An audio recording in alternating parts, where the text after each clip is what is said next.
In May of 2008, the Epler family began a new chapter when a man from church, Joseph Ransom, a playwright for a community theater in Ozark, invited my boys to be in his new play about the life of John Newton called Amazing Grace.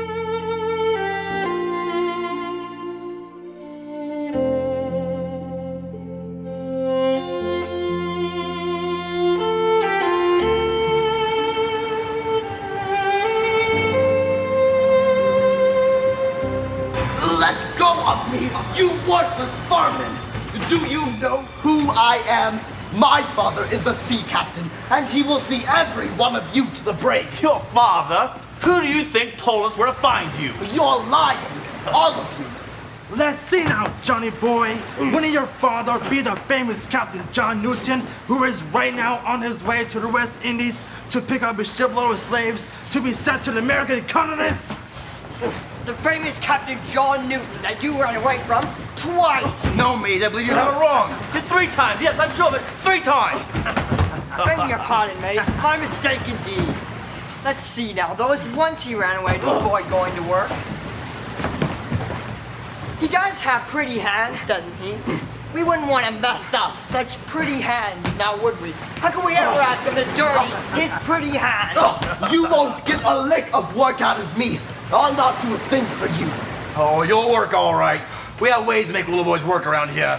But look at those pretty hands of his. I'm sure he's never done a hard day's work in his life. How true. And I'm sure that Mary Catlett would never forgive us if we returned her pretty little boyfriend to her with calloused hands, now would she? What do you know about Mary? I swear I'll kill you if you... Feisty for someone with such pretty hands, isn't he? But that was the second reason he ran away, wasn't it? So he could be with his pretty girl. Well, I'm afraid, Mr. Newton, that it's going to be a long time before you ever see another girl. You belong to us now. I like being a sailor so far, Mr. Newton. Oh, I forgot. That was the third reason Johnny here ran away. What was it the good captain told us? Do you remember? I remember, mates. The captain said he ran away because he was afraid to go to sea. After all, he can't swim. No, yeah. Ladies, do you really think he can't swim? There's only one way to find out now, isn't there? All right, you limeys, get below deck. We're underway in 20 minutes. What do you want us to do with our new recruit? I say we throw him back to small. Thomas, what are you doing on deck? Isn't it John Newton's watch? He sweet-talked the captain and let him go ashore for a couple of days to see his sweetheart, since he knew it wouldn't be another 5 years before we were back in this port. A couple of days? How long has he been gone?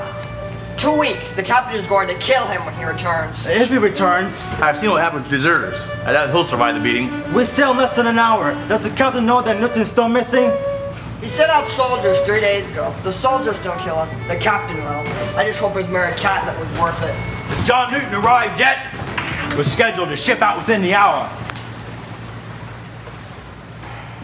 Captain, the slave ship Pegasus is still in the harbor.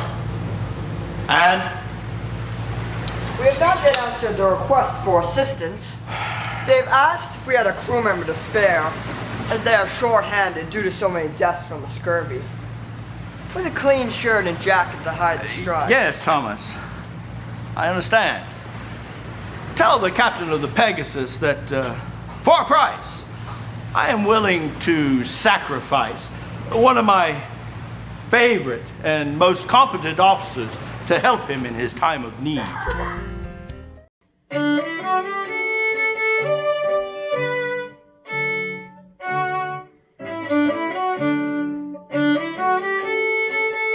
Oh, what have you got there, sailor? Are you reading fairy tales? It ain't fairy tales, it's my Bible. Now, Job, who gave you this Bible? My mother gave it to me when I set sail. Your mother? Well, I suppose it was your mother that named you, Job. If your mother was so fond of this book, you think she could have found a better name than Job. Why do you waste your time reading this book, anyway? Please give it back, it's all I have from my mother. Your mother? Then you have only inherited your mother's religion. You haven't formed any ideas of your own. I haven't inherited anything of the sort. Of course I have my own ideas. Stick with me, mate, and I'll teach you about true religion.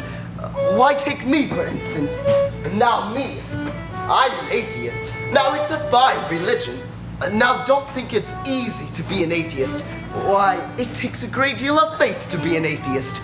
See, to be an atheist, you gotta understand this book well. Now me, I heard all these stories when I was a child. My own mother was a believer in this book. Fact is, she was even a dissenter, a nonconformist, so I know all about this book. And I reckon that this book was just fine for all of those people, like Job, that lived thousands of years ago. They were simple, unlearned people, but scholars know better today.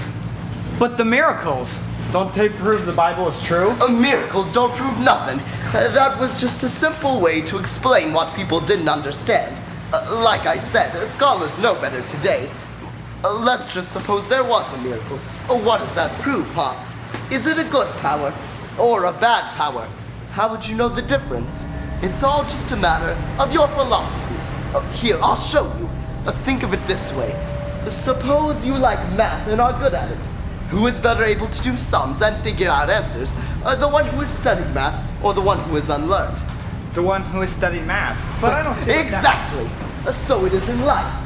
Who is the best judge of living? The one who has actually lived or the one who only talks about life? The one who has actually lived. That's right. That's what Lord Shaftesbury says in his writing. Now, suppose you love the sea. I do.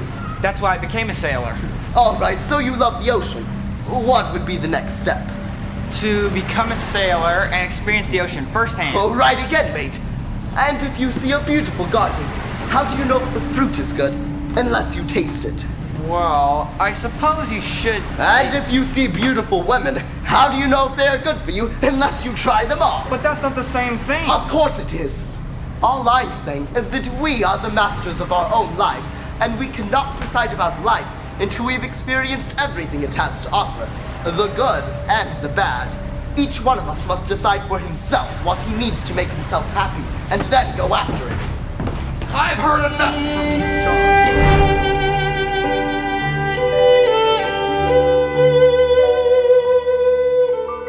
Stained Glass Theater was to take up a good chunk of all of our lives for the next 10 years, and what a blessing it would be for all of us.